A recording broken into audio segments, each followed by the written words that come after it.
ব্রাজিলের অক্টোবরের স্কোয়াড ঘোষণা হতেই আলোচনার ঝড় বয়ে যাচ্ছে। কারণ দুর্দান্ত ফর্মে থাকা অ্যান্টোনিও কৌতিনহোর নাম দেখা যায়নি তালিকায়।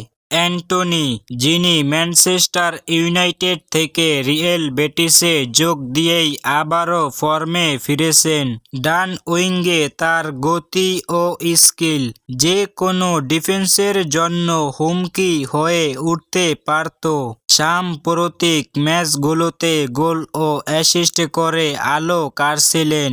অনেকেই ভেবেছিলেন তিনি এবার নিশ্চিতভাবে জাতীয় দলে ফিরবেন, কিন্তু আনচেলত্তির ঘোষিত স্কোয়াডে জায়গা হয়নি।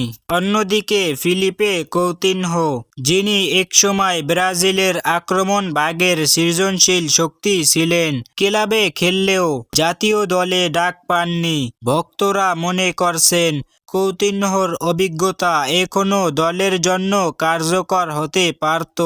অবাক করার মতো বিষয় হলো, ফর্ম নিয়ে প্রশ্ন থাকা সত্ত্বেও রিচার্লিসন আর জোয়েলিন্টন জায়গা পেয়েছেন এই স্কোয়াডে।